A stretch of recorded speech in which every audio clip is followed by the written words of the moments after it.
You're listening to Tassie Encounters on Faith FM, and we're coming to you from Tasmania, right across Australia.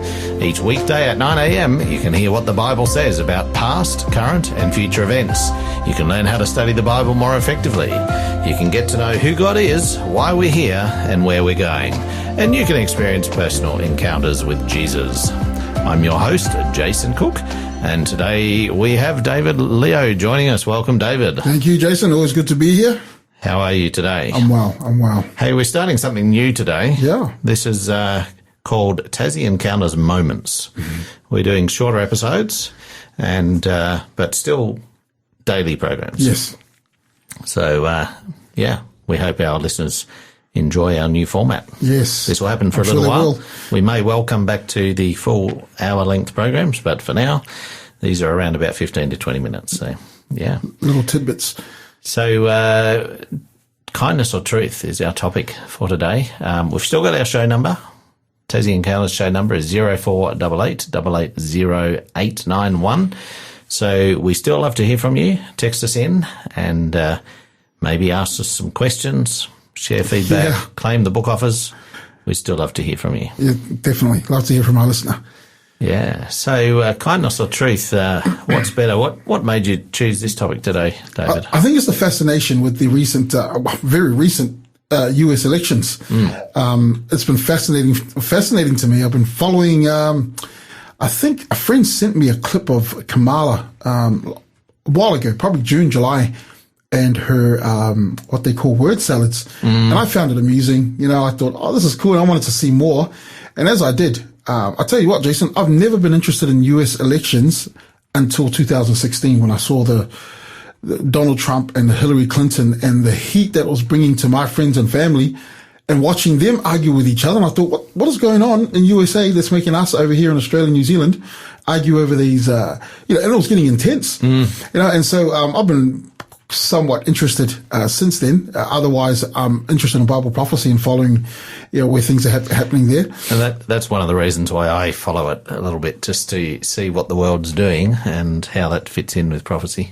Yeah. Well, I'll tell you what, because, the Democratic Party's been in power for the last they were in term for 4 years, and Donald Trump's come back. We got a flavor of Donald Trump in 2016. And I tell you what, I was thinking, man, this he's like a WWF wrestler with his, commentary, I thought this guy is just out the gate, very entertaining, but it was serious stuff.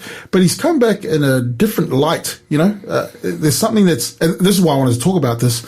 As I've been, my algorithms on YouTube have been, since I watched Kamala, have been very leaned towards Democrats turning into Republicans for this time around. And some of the things that they've said really interested me. At least voting for Trump this time. Yeah, that's right. And some of these interviews that I watched, they said, they don't really like Trump, but they're not, they feel like the world's not making sense. Things in America, because if you think about it, I think, Democratic Party had the line of, or the reputation of kindness, equality, women's rights, autonomy, tolerance, diversity, and that sounds really nice. You think, oh, that's a kind party.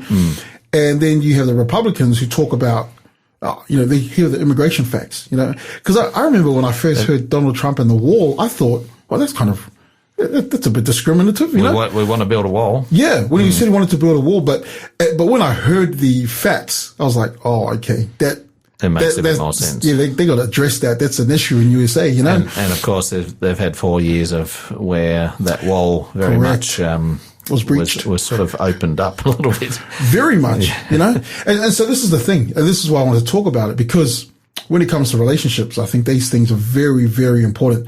Truth and kindness are two poles that are very difficult to try and match up. But in my observation that I found fascinating with these people that have changed from staunch Democrats to Republican, one of the things that really fascinated me are the Amish people. Yeah. Right? Never voted before. It's not in their makeup to get involved in politics. Yeah.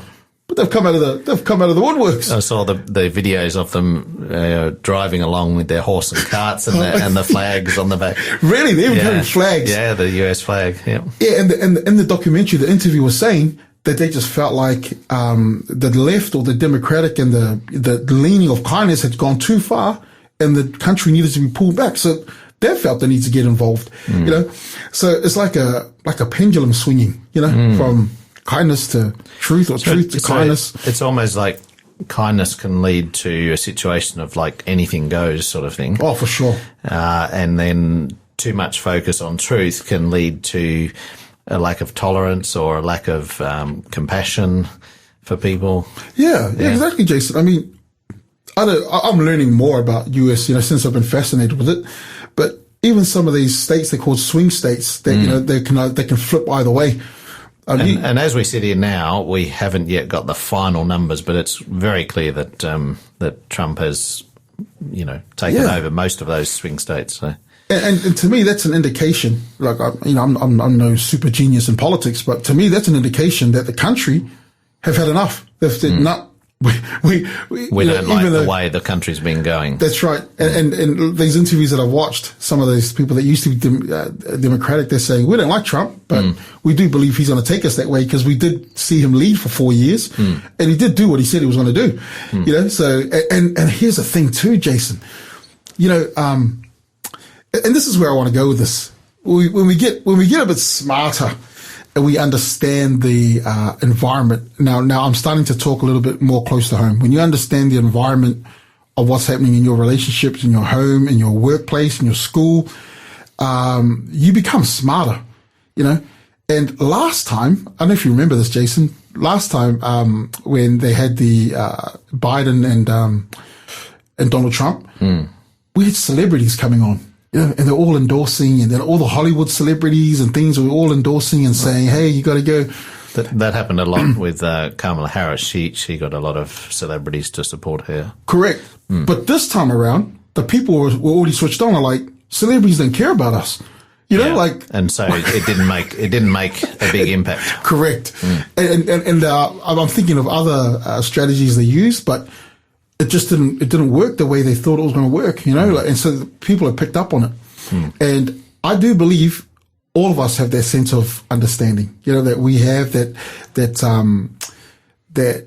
understanding of reading the environment, knowing what's happened before, and reading between the lines to some extent, and detecting what really is truthful. Even if you say it nicely, if it's not true, then, it's not helpful. Yeah, that's right.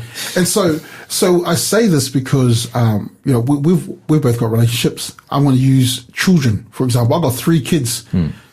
All 3 of them have to be dealt with different, right? If we had a spectrum of truth and kindness, I don't treat them the same with that truth and kindness. If my oldest is doing something that he thinks I don't know about, I'm going to pull him up in a really harsh way because I know he knows how to handle that, right? My daughter, another, her understanding of needing words and affirmation and things like that, I try to be hard, but I know that she needs to realize that I'm still there for her, so I deal with it differently. That's what I mean by reading the environment, right?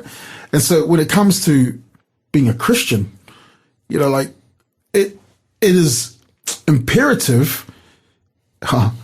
It's imperative that we understand our relationship first before trying to get into how you're going to exercise truth and kindness. Do you know what I mean? Kindness is always a good attraction, but if somebody is, here's a really good one as a pastor. Somebody calls up, pastor. Let's say it's me. Pastor is a leader of a church community. So I've done that before, and people call up and say, I need help, need some money, whatever. You help them out, and then you realize they call every week. Where do you start exercising the truth and saying, hey, I know what you're up to. I know where where this is going. You're not really getting petrol. There has to be a time where truth has to be revealed, even if it's at the beginning. But this is where I think it's really important that we discuss this, because where we're going to go with these little moments, we call Tassie encounter moments, is how does God exercise truth and kindness? Mm-hmm. And then as followers of God, how do we do that?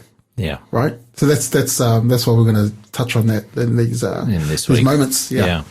Well, even though we've got a new format, we've got a personal question for you, or a personal challenge. What challenges you more, being kind or being truthful?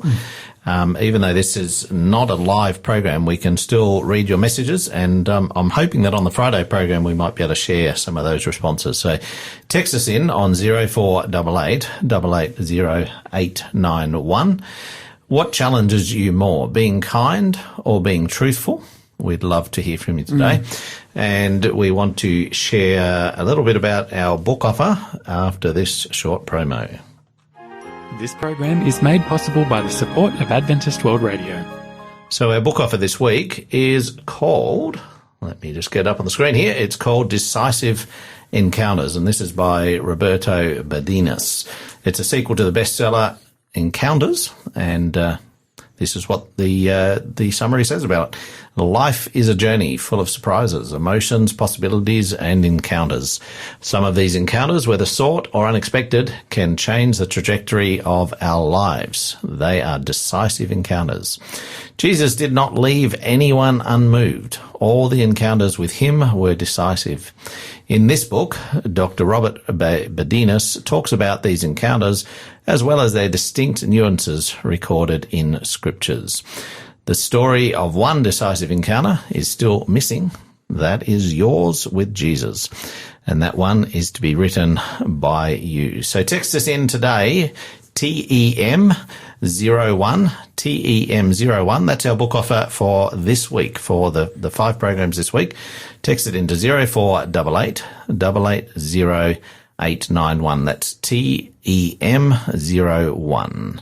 We'd love you to claim a book offer today or this week sometime.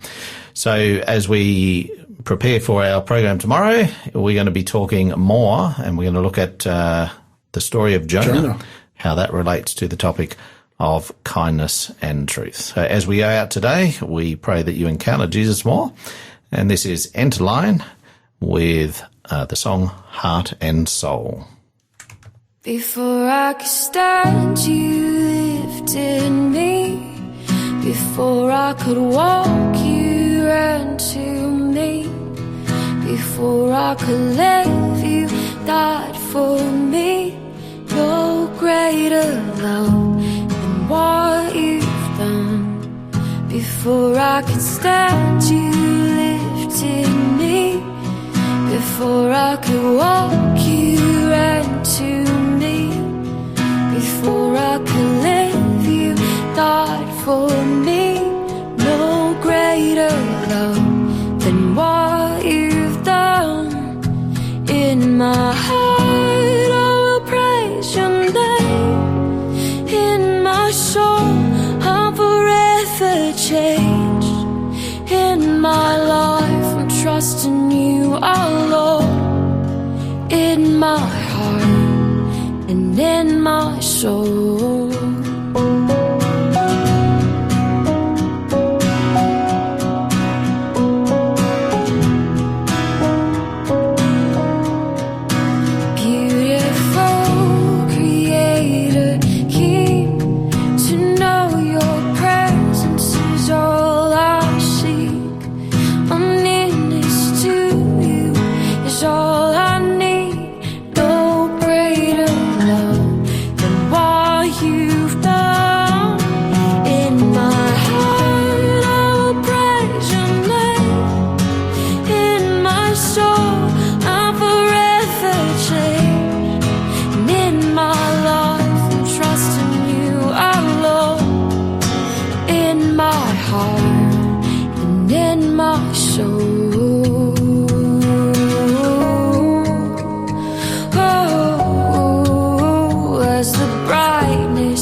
Shines, dark disappears in my heart and my soul.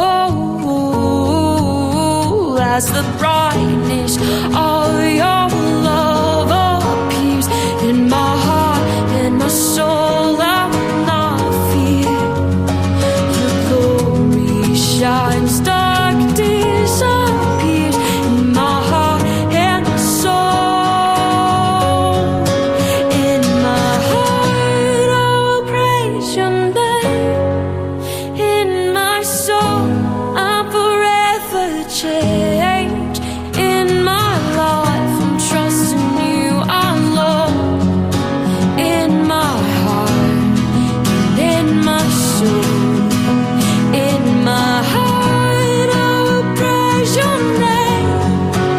In my soul I'm forever changed. And in my life I'm trusting you alone. And in my heart and in my soul. In my heart and in my soul. In my heart and in my soul. Before I could stand, you lifted me. Before I could walk, you ran to me. Before I could live, you died for me. No greater love than what you've done.